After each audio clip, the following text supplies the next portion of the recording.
বন্ধুরা অবশেষে এসে গেছি পানাম সিটিতে। আর দেখুন আমার পিছনে কিন্তু দুপাশে কিন্তু অনেকগুলা বাড়ি রয়েছে পুরাতন। আসলে এখানে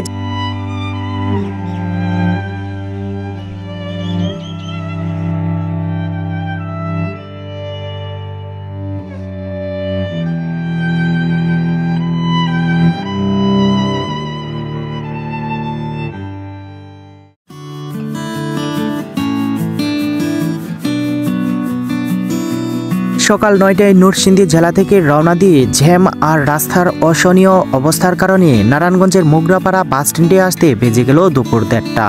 এখান থেকে যাব সুলতানি আমলে বাংলার রাজধানী সোনারগাঁয়ের পানাম সিটিতে।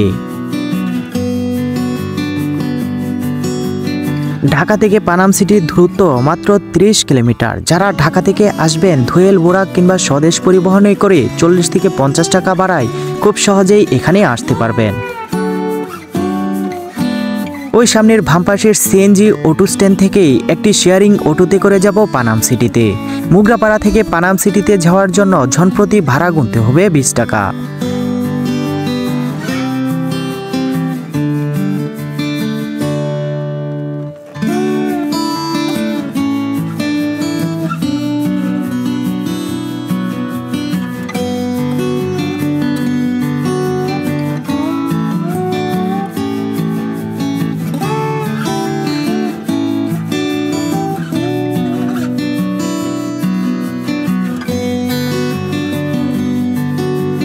আবারও সামনে ছুটে চললাম আর ভাবতে লাগলাম, যখন সুলতানি আমল ১২৯৬ থেকে ১৬০৮ বাংলার প্রথম রাজধানী ছিল সোনারগাঁও, তখন সোনারগাঁয়ের ২০ কিলোমিটার জায়গা জুড়ে সেই নগরীর অবস্থান ছিল এবং ছিল অনেক সুরম্য অট্টালিকা। তার মধ্যে এখনো বড় সর্দার বাড়ি, ছোট সর্দার বাড়ি, পানাম সেতু, খোয়ালদি মসজিদ, মঠ, পোদ্দার বাড়ি, ট্রাকশাল, গিয়াসুদ্দিন আজম শেখ সমাধি টিকে রয়েছে। তবে নতুন করে জেগে ওঠা এই শহরের মাঝে পুরাতন সে শহর আর কতদিন টিকে থাকতে পারবে, এটি এখন এই শহরের মানুষের মূল প্রতিপাদ্য ও ভাবনার বিষয়। মোগরাপাড়া থেকে পানাম সিটিতে আসতে সময় লাগলো মাত্র ১৫ মিনিট।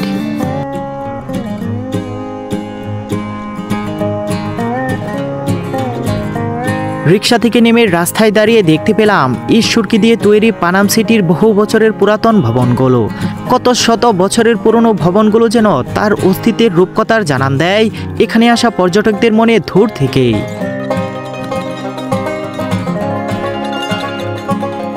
পানাম সিটির ভিতরে প্রবেশের আগেই রয়েছে একটি টিকিট কাউন্টার, যার প্রতিটি টিকিটের মূল্য ২০ টাকা এবং টিকিট কাউন্টারের পাশেই রয়েছে পানাম সিটির ইতিহাস সম্বলিত একটি সিমেন্টের বই।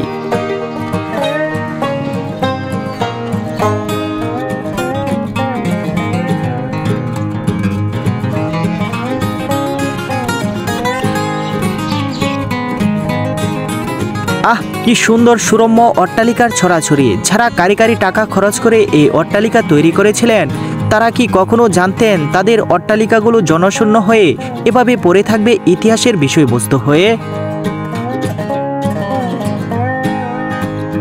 বন্ধুরা অবশেষে এসে গেছি পানাম সিটিতে। আর দেখুন আমার পিছনে কিন্তু দুপাশে কিন্তু অনেকগুলা বাড়ি রয়েছে পুরাতন। আসলে এখানে যে এক সময় ধনী বণিক শ্রেণীরা বসবাস করত, আর আজ দেখুন এখানে কিন্তু নিস্তব্ধ নিরালা হয়ে পড়ে রয়েছে এসব ভবনগুলো। এই এক পরিত্যক্ত শহর, এখানে কিন্তু এখন আর কেউ বসবাস করে না।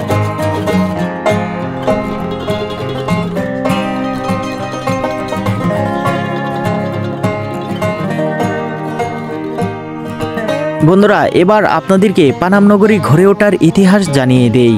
মূলত পানাম ছিল বাংলার সে সময়কার ধনী ব্যবসায়ীদের বসবাস ক্ষেত্র। ব্যবসায়ীদের ব্যবসা ছিল ঢাকা কলকাতা জুড়েই, তখন তারাই গড়ে তুলেছিলেন এই নগরী। ১৬১১ খ্রিস্টাব্দে মুঘলরা সোনারগাঁও অধিকারের পর সড়ক ও সেতু নির্মাণের ফলে রাজধানী শহরের সাথে পানাম এলাকার সরাসরি যোগাযোগ স্থাপিত হয়।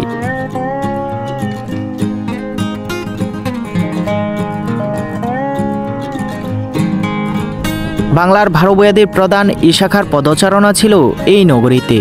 ইশাখার ৩টির রাজধানীর মধ্যে সোনারগাঁও ছিল অন্যতম। 15 শতকে এই শাখা বাংলার প্রথম রাজধানী স্থাপন করেছিলেন সোনারগাঁয়ে। পূর্বে মেঘনা আর পশ্চিমে শীতলক্ষা নদীপথে বিলেত থেকে আসতো থানকাপড়, দেশ থেকে যেত মসলিন। শীতলক্ষা আর মেঘনার ঘাটে প্রতিদিনই ভিড়ত পালতোলা নৌকা।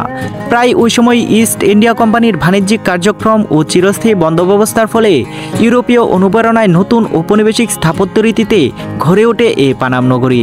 পরবর্তীতে এই পোশাক বাণিজ্যের স্থান দখল করে নেয় নীল বাণিজ্য। ইংরেজরা এখানে বসিয়েছিলেন নীলের বাণিজ্য কেন্দ্র।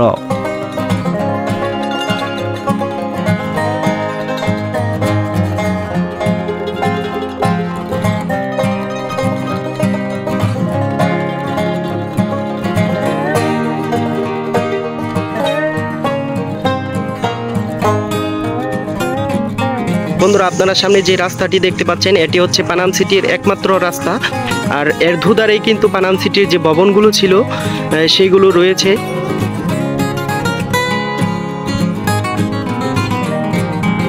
পানামে টিকে থাকা বাড়িগুলোর মধ্যে 52টি বাড়ি উল্লেখযোগ্য। পানাম সড়কের উত্তর পাশে 31টি আর দক্ষিণ পাশে 21টি বাড়ি রয়েছে।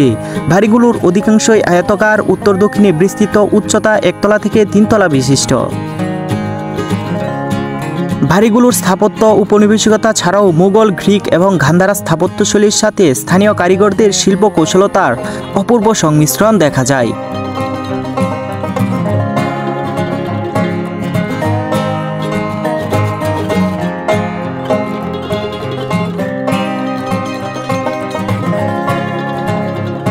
প্রতিটি বাড়ির ব্যবহার উপযোগিতা, কারুকাজ, রঙের ব্যবহার এবং নির্মাণ কৌশলের দিক দিয়ে উদ্ভাবনী কৌশলতায় ভরপুর। ইটের সঙ্গে ব্যবহার করা হয়েছে ঢালাই, লোহার তৈরি ব্র্যাকেট, ভেন্টিলেটর আর জানালার তৈরি গ্রিল। মেঝেতে রয়েছে লাল, সাদা, কালো মোজাইকের কারুকাজ। প্রায় প্রতিটি বাড়িতেই খিলান ও ছাদের মধ্যবর্তী স্থানে নীল ও সাদা ছাপ দেখা যায়। এছাড়াও বাড়িগুলোতে নকশা ও কাস্ট আয়রনের কাজ নিখুঁত। কাস্ট আয়রনের এই কাজগুলো ইউরোপের কাজের সমতুল্য। এর সাথে আছে সিরামিক টাইলসের রূপায়ণ। প্রতিটি বাড়ি অন্দরবাটি এবং বহিবাটি এই দুইটি ভাগে বিভক্ত।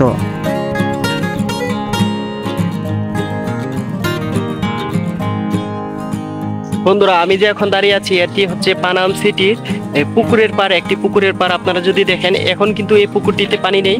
এক সময় কিন্তু প্রায় এখানে কিন্তু আপনার এরকম কিন্তু 5টি পুকুর এবং 2টি বিল ছিল, এখনো রয়েছে, কিন্তু এগুলো এখন ব্যবহৃত হয় না।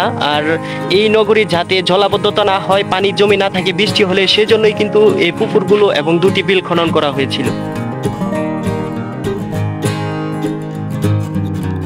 খুব সুপরিকল্পিতভাবে নগরীটি তৈরি করা হয়েছে। এই নগরীতে পানি সরবরাহের জন্য রয়েছে 5টি পুকুর ও 2টি খাল।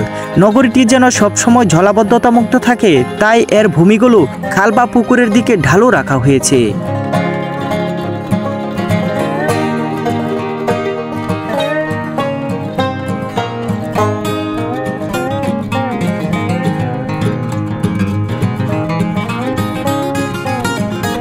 নগরীটির ভিতরে আবাসিক ভবন ছাড়াও আছে মসজিদ, মন্দির, গির্জা, মঠ, গোসলখানা, নাচঘর, পান্থশালা, চিত্রশালা, খাজাঞ্চিখানা, দরবার কক্ষ, গুপ্তপথ, বিচারালয়, পুরনো জাদুঘর সহ আরও অনেক কিছুই।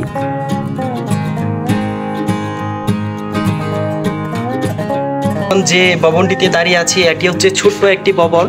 এটি কিন্তু সেই সময়ের ব্যবসায়ীদের হাওয়াখানা ছিল, ছোট্ট একটি। আর আপনারা যদি এই পানাম নগরীতে আসেন, আর এখানে কিন্তু বেশিরভাগ ভবনই কিন্তু আপনার ঝুঁকিপূর্ণ, আর সেজন্য কিন্তু সেই ভবনগুলিতে ওঠা একেবারে নিষেধ। আর এটি হচ্ছে একতলা একটি ভবন।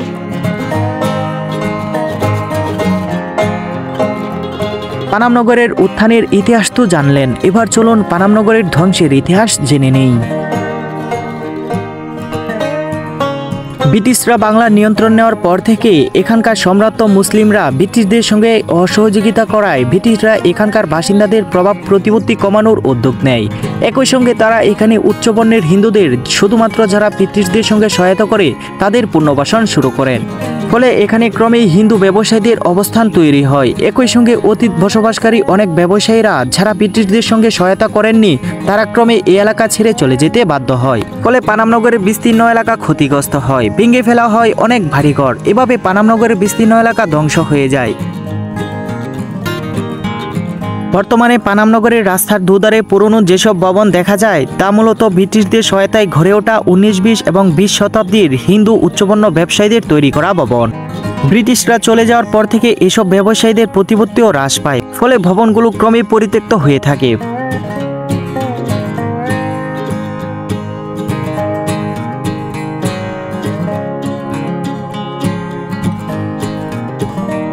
বাংলাদেশ স্বাধীন হবার আগে পরে বাড়িগুলো 10 থেকে 15 বছরের ইজারা দেওয়া হয়। মূল বাসিন্দাদের অবর্তমানে বাড়িগুলো অযত্নে অবহেলায় ক্ষয়ে যেতে থাকে, ফলে 2004 সালের পর থেকে আর ইজারা নবায়ন করা হয় না।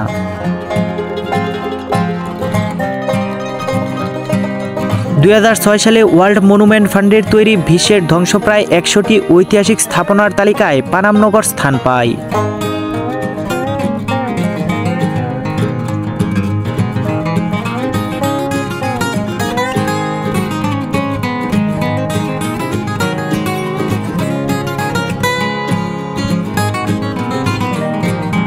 প্রতিদিন দেশ বিদেশের বহু পর্যটক ঘুরতে আসেন এই নগরীতে এবং অবাক বিস্ময়ে তাকিয়ে দেখেন এই নগরীটির ধ্বংসাবশেষ।